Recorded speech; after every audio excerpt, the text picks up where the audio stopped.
ৰাজীৱ শদিয়াবিহীন বহাগ এইবাৰ বিহুৰ মঞ্চত নাথাকিব ৰাজীৱ শদিয়া দৰ্শকে শুনিবলৈ নাপাব জাতিক জাগ্ৰত কৰা গীত বিহুৰ মঞ্চত কোনে গাব জাতিক জগোৱা গীত সোমবাৰৰ পৰা আৰম্ভ হৈছে অসমীয়াৰ বাপতি সাহোন ৰঙালী বিহু লগে লগে ঠায়ে ঠায়ে আৰম্ভ হৈছে মঞ্চ বিহু এই মঞ্চ বিহু বুলি কোৱাৰ লগে লগে চকুৰ আগত ভাহি উঠে গায়ক গায়িকাৰ সংগীতানুষ্ঠান জনপ্ৰিয় শিল্পীৰ গীতৰ তালে তালে দৰ্শকে আনন্দ উলাহেৰে নাচে মঞ্চ বিহুত বিভিন্ন শিল্পীৰ বিভিন্ন গীতে দৃষ্টি আকৰ্ষণ কৰে দৰ্শকৰ পিছে এইবাৰ বহাগ বিহুৰ মঞ্চত নাথাকিব এগৰাকী শিল্পী যাৰ গীতে যোৱা সময়ছোৱাত উজ্জীৱিত কৰি ৰাখিছিল বিহু মঞ্চ যাৰ গীতে জাতিটোক জাগ্ৰত কৰিছিল সজাগ কৰিছিল যাৰ গীতত আছিল প্ৰবল জাতীয়তাবাদ জাতি মাটিৰ বাবে তেওঁ গাই গ'ল গীত সেইগৰাকী শিল্পী হ'ল ৰাজীৱ শদিয়া ঘৰত সোমালে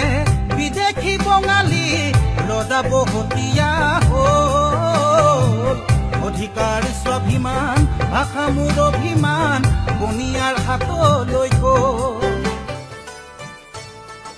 উল্লেখ্য যোৱা ভোগালী বিহুৰ উৰুকাৰ নিশা ফিলোবাৰীৰ ৰসবাৰী পৰ্যটন মেলাত গীত পৰিৱেশন কৰি থাকোঁতে হঠাৎ অসুস্থ হৈ পৰে ৰাজীৱ শদিয়া লগে লগে শিল্পীগৰাকীক ওচৰৰ চিকিৎসালয় এখনলৈ নিয়া হয় পাছত তেওঁক ডিব্ৰুগড়ৰ অসম চিকিৎসা মহাবিদ্যালয় আৰু চিকিৎসালয়লৈ নিয়া হয় যদিও তাতে তেওঁ শেষ নিশ্বাস ত্যাগ কৰে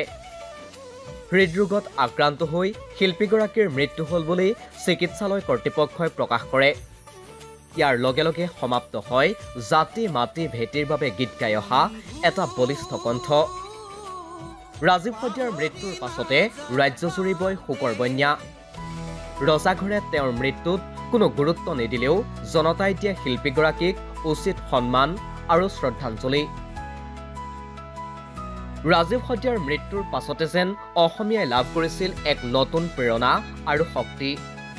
অসমৰ ইমূৰৰ পৰা সিমূৰলৈ যেন প্ৰাণ পাই উঠিছিল প্ৰবল জাতীয়তাবাদ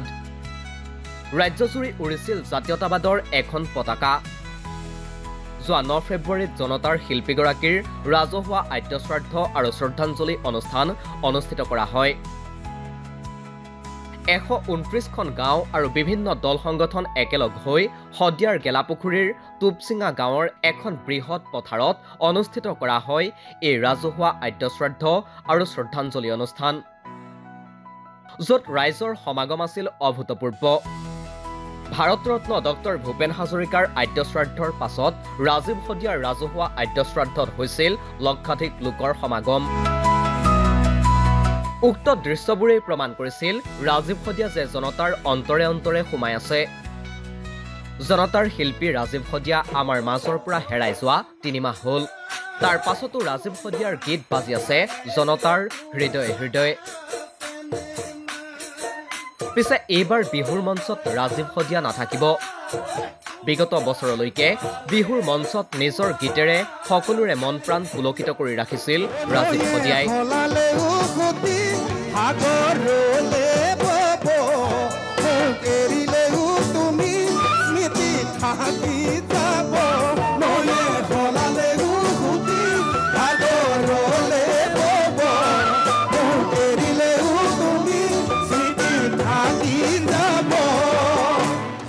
ৰাজীৱ শদিয়াবিহীন বহাগ বিহুৰ বাবে এইবাৰ বিহুৰ মঞ্চত দৰ্শকে শুনিবলৈ নাপাব জাতিক জগোৱা জাতি মাটি ভেটিৰ বাবে গোৱা গীতবোৰ কিন্তু ৰাজীৱ শদিয়া নাথাকিলেও তেওঁৰ গীতবোৰ কোনো শিল্পী গায়কে বিহু মঞ্চত পৰিৱেশন কৰি জনতাৰ শিল্পীগৰাকীক সন্মান দিব নোৱাৰিনে এই কথা বাৰু কোনো শিল্পী গায়কে চিন্তা কৰিছেনে